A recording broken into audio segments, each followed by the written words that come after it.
الحمد لله الحمد لله وكفى وسلام على عباده الذين اصطفى أما بعد أعوذ بالله من الشيطان الرجيم بسم الله الرحمن الرحيم يا أيها الذين آمنوا اتقوا الله وقولوا قولا سديدا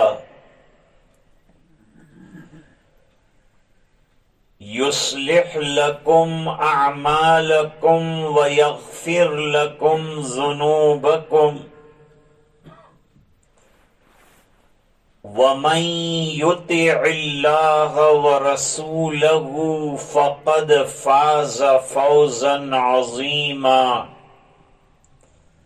صدق الله العظيم اللهم صل على سيدنا محمد وعلى آل سيدنا محمد وبارك وسلم.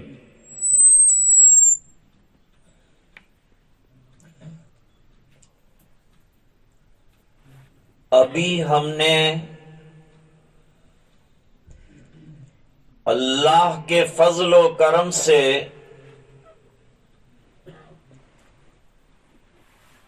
عشاء کی نماز با جماعت ادا کی.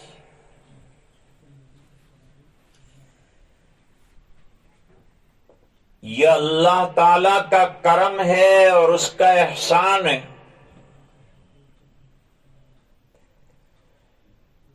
دنیا میں کتنے لوگ ہیں جو اپنے اپنے کاموں میں ہیں، کتنے مسلمان بھی ہیں جن کو توفیق نماز نہ ہوئی، اور ہم لوگ اللہ کے سلیکٹڈ بندے ہیں کہ اللہ نے ہمیں قبول فرما لیا اور مسجد میں نماز پڑھنے کی توفیق عطا فرمائی.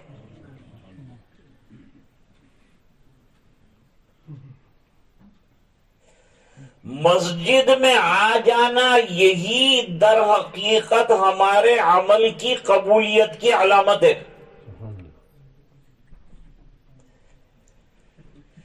جسے اللہ پسند فرماتے ہیں اسے بلاتے ہیں.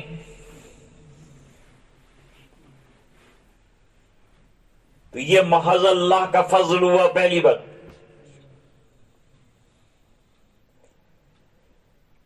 دوسری بات، عشاء کی نماز میں جہری قرات ہوتی، یعنی زور سے قرات کی جاتی.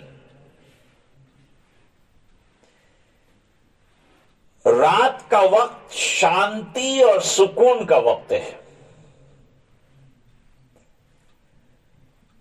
نماز اصل میں قائم کی گئی ہے قرآن کے لیے. اس لیے فجر کی نماز میں دیکھیے زیادہ قرآن کریم پڑھنے کے لیے کہا گیا، کیونکہ وہ انتہائی سکون کا وقت ہے. ابھی سو کے اٹھے ہیں، فریش ہو کے اٹھے ہیں، تو اب اللہ کا کلام سنو. حضرت مولانا قاسم العلوم نانوتوی رحمت اللہ علیہ نے فرمایا کہ نماز کے قیام کا مقصد قرآن ہے. نماز کا اکثری رکن جو ہے، بڑا رکن جو ہے، وہ ریسیٹیشن آف قرآن شریف ہے.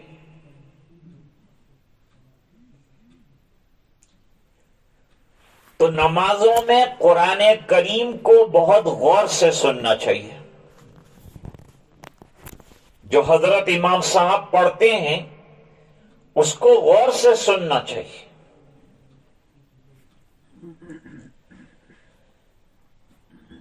حضرت ابو ہریرہ رضی اللہ تعالیٰ عنہ کے پاس لوگ جمع تھے.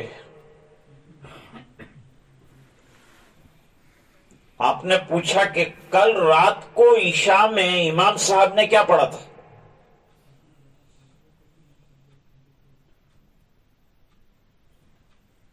اکثر لوگ جواب نہیں دے سکے، کیونکہ ہم دوڑ دوڑ کے آتے ہیں، نماز پڑھ کے چلے جاتے ہیں، نماز میں بھی ادھر ادھر خیال ہوتا ہے، تو بیچارے امام صاحب پڑھتے رہتے ہیں، ہم کو کچھ پتہ نہیں چلتا، نہیں بتا سکے، حالانکہ وہ تو خیر القرون کا زمانہ تھا۔ حضرت ابو ہریرہ رضی اللہ تعالیٰ عنہ نے فرمایا امام نے پہلی رکعت میں یہ پڑھا، دوسری رکعت میں یہ پڑھا، اور پھر فرمایا کہ نماز میں امام جو پڑھے اس کو غور سے سنو۔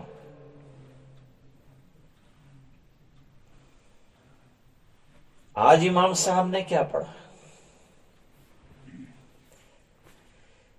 پہلی رکعت میں یا ایھا الذین آمنوا لا تکونوا کالذین آذوا موسیٰ، وہاں سے شروع کیا تھا،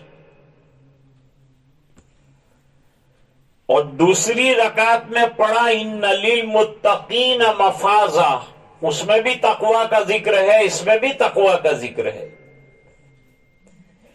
اس میں تقوی اختیار کرنے کا حکم فرمایا، اس پر تقوی میں ملے گا کیا، اللہ کے یہاں کیا بینیفٹ ملنا ہے، ہم کو کیا فائدہ ملنا ہے، ہم کو کیا ریوارڈ ملنا ہے، وہ بیان کیے۔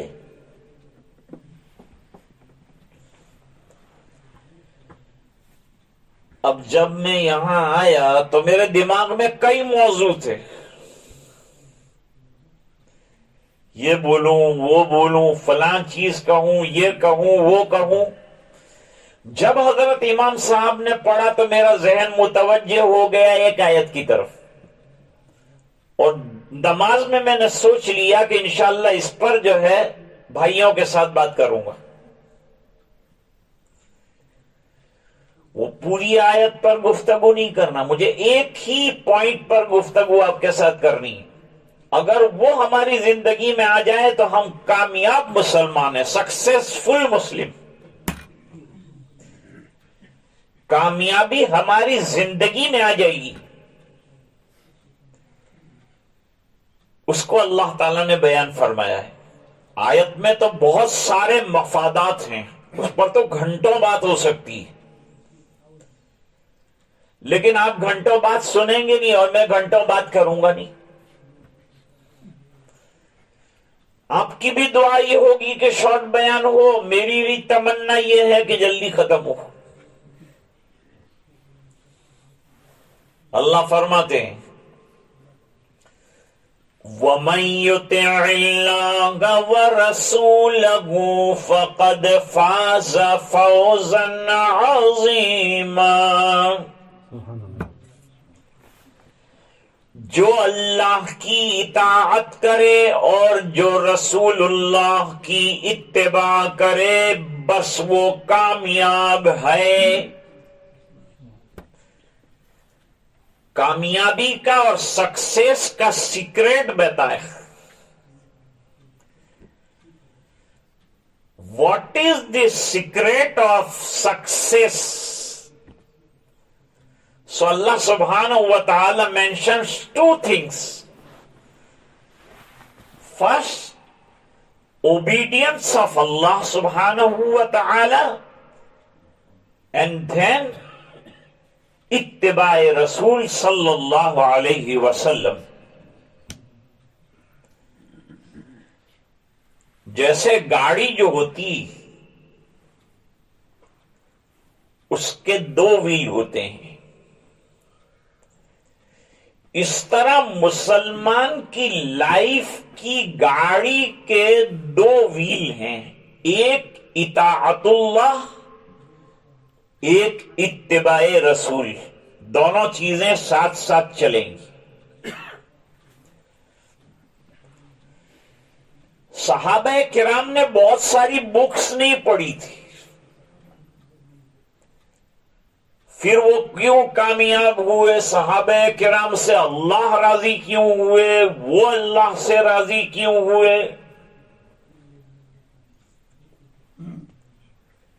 ان کے پاس دو ہی چیزیں تھیں،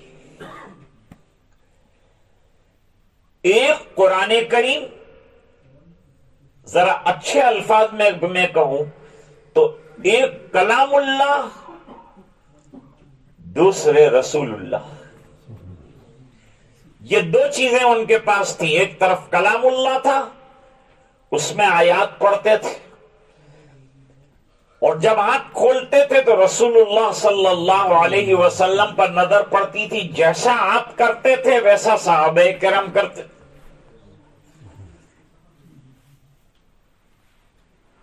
ایسا ہی عمل کرتے تھے. جتنا کہا گیا اتنا کرتے تھے، جتنا کہا نہیں گیا اس کے اوپر عمل نہیں کرتے تھے. جو کہا گیا اس کو لے کے اور اس کو پریکٹس کرتے تھے بس. حضرت علی فرماتے ہیں کہ دنیا والے یوں کہیں اور ہماری عقل میں بھی آئے کہ فلان کام کرنے کے اندر نقصان ہے، لیکن اللہ اور اس کا رسول یوں کہے کہ اس کو کر لو، اس میں فائدہ ہے، تو ہم وہ کریں گے. سمجھے بات؟ پوری دنیا والے مل کر کہے کہ یہ چیز بہت فائدہ مند ہے، اور نبی کہے کہ نقصان ہے، تو پوری دنیا کے فائدے کو ہم چھوڑیں گے رسول کے فرمانے کی وجہ سے. اب میں خالی ایک ایگزامپل آپ کے سامنے رکھوں گا کہ صحابہ کس قدر نبی کریم صلی اللہ علیہ وسلم کی اتباع کرتے تھے، کس قدر اتباع رسول ان کے اندر پائی جاتی تھی. میں یہ بتانا چاہتا ہوں.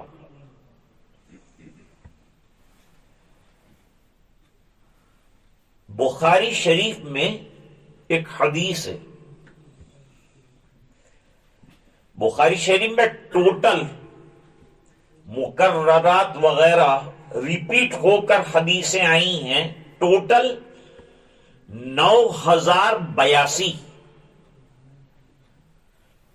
9082 احادیث ان جامع البخاری. اور غیر مکرر روایتیں جو ہیں وہ 2600 کے قریب ہے جو ریپیٹ نہیں ہوئی. اس میں ایک حدیث ہے. آپ جانتے ہوں گے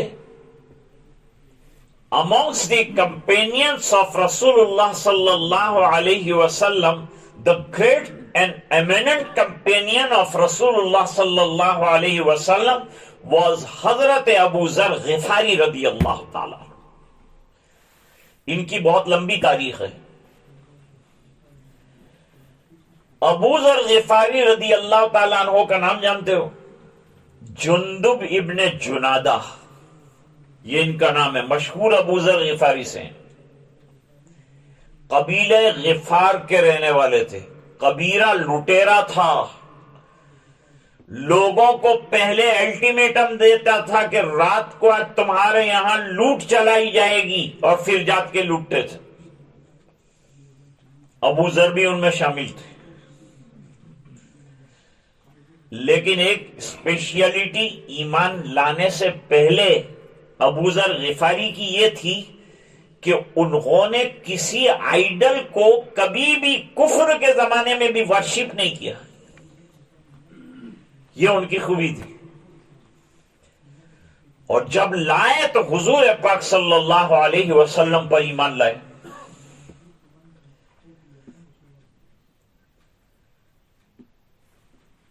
ان سے ایک صحابی ربضہ کے مقام پر ملے. ربضہ کہاں ہے؟ اسلامی ہسٹری جو ہے نا اس کو حاصل کرو، اس کو اسٹڈی کرو. آپ لوگوں کے پاس بہت ٹائم ہے. کتابیں بزرگوں سے پوچھو، علماء سے پوچھو، منگواؤ، اسٹڈی کرو. یہ گوگل کو بڑا علامہ مت سمجھو، گوگل سے سب نہیں ہوتا ہے.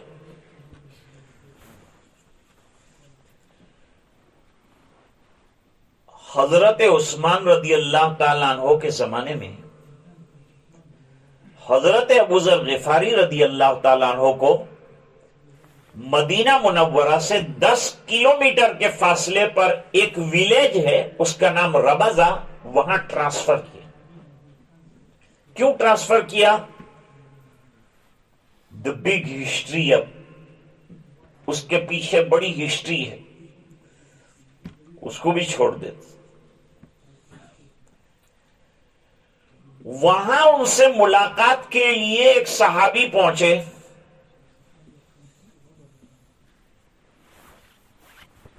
تو وہاں جو ہے ایک wonderful thing, he show wonderful thing, what that wonderful thing, وہ کیا چیز تھی؟ اس زمانے میں جو سلیو ہوتا تھا اس کا ڈریس الگ ہوتا تھا، اور جو نارمل لوگ جو پہنتے تھے، جو آزاد ہیں، فریڈم والے ہیں، ان کا ڈریس الگ ہوتا تھا، تاکہ دونوں کے درمیان فرق واضح ہو جائے کہ بھئی یہ آزاد ہے، یہ غلام ہے۔ اب وہ صحابی وہاں پہنچے تو دیکھا کہ غلام کا بھی وہی ڈریس اور ابو ذر کا بھی وہی ڈریس، جو خود پہنا ہے وہ ان کو پہنا ہے، تو تعجب ہوا۔ He was surprised، وہ سرپرائز ہو گئے کہ یہ اس کو بھی ایسا پہنا ہے قیمتی، خود بھی ایسا قیمتی پہنا، اس کو بھی ایسا قیمتی پہنا ہے، وہ تو الگ اس لیے ہوئے۔ پوچھا کہ کیا ہے حقیقت، کیا ہے اس کی؟ جواب دیا کہ لانگ سٹوری، لمبی سٹوری ہے۔ وہ کیا سٹوری؟ کہا میں نے ایک کالے شخص کو، بلیک شخص کو، بلیک پرسن کو بلیک کہہ دیا، اس کو دکھ ہو گیا، وہ بھی صحابی تھے، جن کو بلیک کہا نا وہ بھی صحابی تھے اور حضور کے چہیتے تھے۔ جب ان کو بلیک کہا اور یوں کہا کہ you are the son of black mother, Kali ماں کا بیٹا ہے، تو وہ سیدھے چلے اور حضور صلی اللہ علیہ وسلم کے دربار میں پہنچ کے انہوں نے جو ہے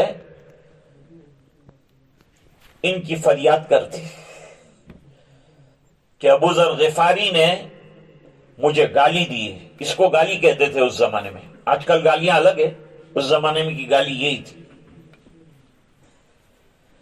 بھائی کسی بہت بڑے مالدار آدمی کو یوں کہے کہ تم موچی ہے، تو ظاہری بات ہے کہ بہت بڑی اس کی ڈس ریسپیکٹ ہو جائے گی، مجھے موچی کہا، جوتے سینے والا۔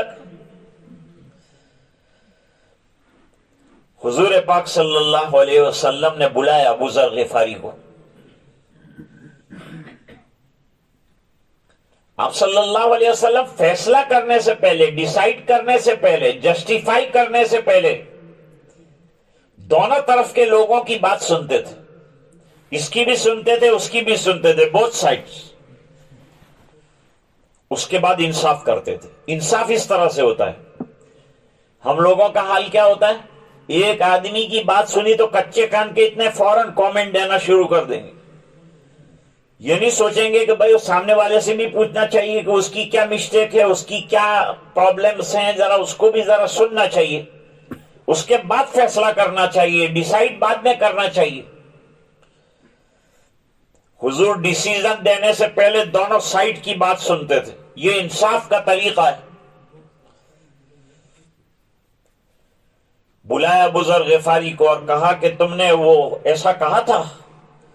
کہا جی حضور میں نے کہا تھا۔ صحابہ سچے ہیں، صحابہ تو کلہم عدول وثقۃ، صحابہ تمام سچے لوگ ہیں، بناوٹ نہیں ہے ان کے یہاں، جو ہے وہ شو آف نہیں کرتے ہیں، جو ریالٹی ہوتی ہے وہ ریالٹی کو بیان کرتے ہیں۔ انہوں نے کہا جی میں نے کہا تھا۔ اپنے ہوتے تو کتنا گلہ تلہ کرتے۔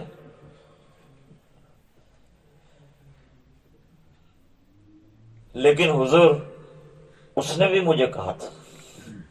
انہوں نے جواب بولا تو میں نے بھی جواب میں بولا، لیکن کہا تم نے خراب بولا، ایسا نہیں بولنا چاہیے. کوئی وائٹ ہو بلیک ہو، what difference in Islam? We are brothers in Islam. Black white یہ فرق اسلام نے مٹا دیا ہے. کالا ہوگا کلمہ پڑھ لیا وہ گورے سے بھی اچھا ہے.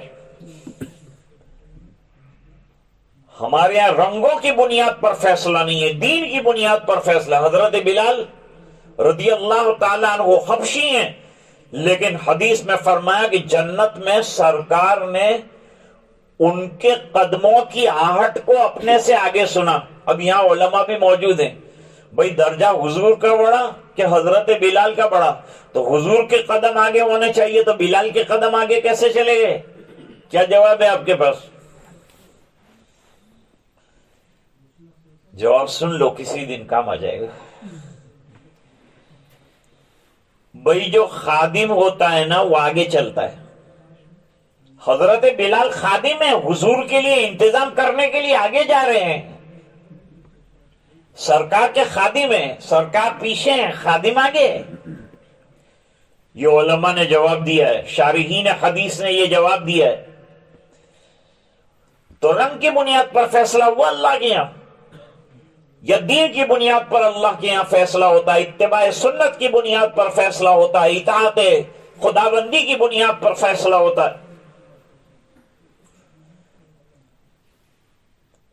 پھر حضور پاک صلی اللہ علیہ وسلم نے فرمایا کہ اگر کوئی تمہارے پاس سلیو بھی ہو، کوئی غلام بھی ہو، تو وہ انسان ہے. غلام سیکنڈری تھی، ہیومن بینگ وہ انسان ہے. ہی از مین، ہیومن بینگ، اس کے ساتھ اسی طرح کا ٹریٹمنٹ ہونا چاہیے.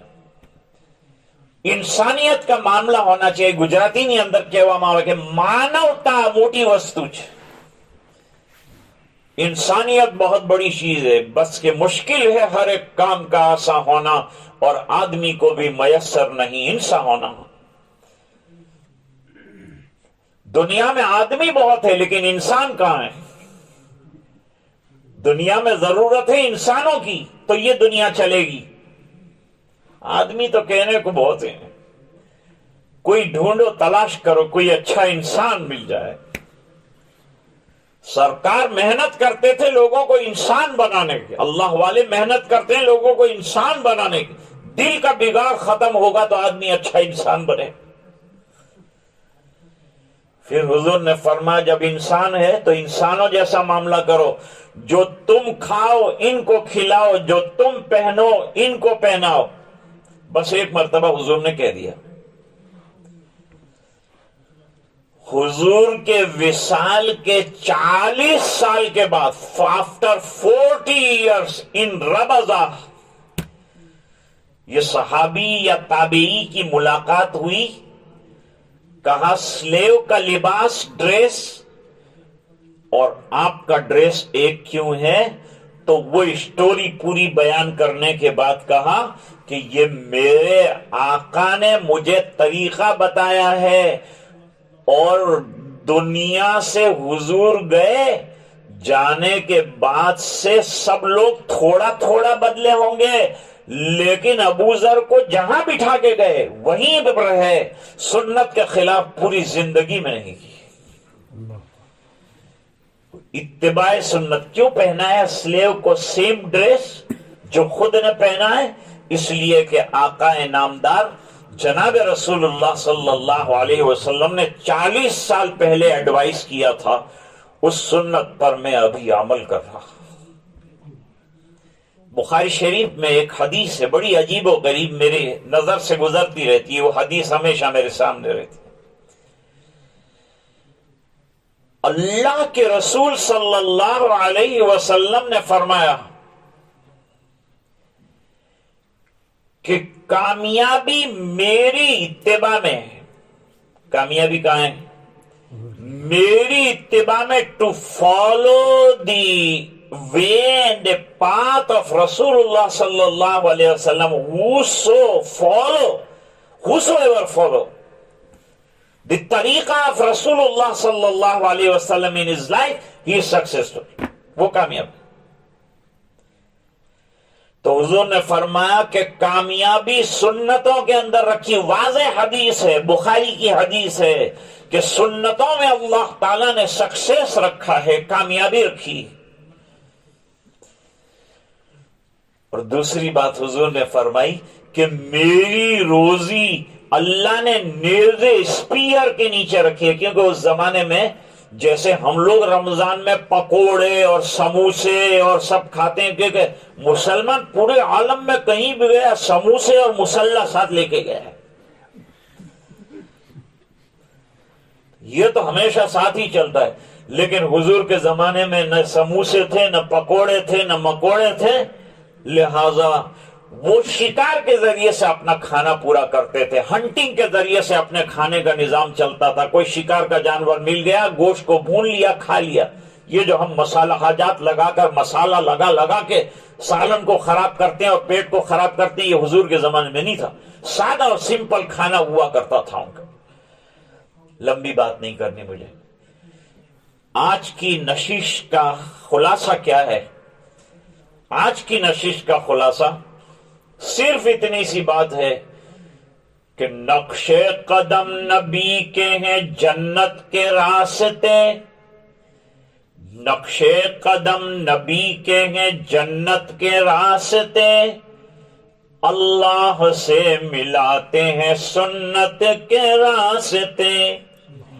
بس آج کا سبق اتنا ہے. اللہ تعالی ہم کو سنتوں کے مطابق زندگی گزارنے کی توفیق عطا فرمائے. میں آ کے ادھر کلیپٹن میں پڑھا تھا، لیکن یہ شبیر بھائی نے حضرت مولانا سے کانٹیکٹ کیا کہ ادھر ایک بیکار آدمی پڑا ہے، اس کو بلاؤ، کام لو، اس سے کچھ کام کراؤ. تو انہوں نے جو ہے مجھے حکم دیا کہ آپ کی خدمت میں حاضر ہو جاؤں اور یہ چند ورڈز جو ہیں آپ کی خدمت میں پیش کروں.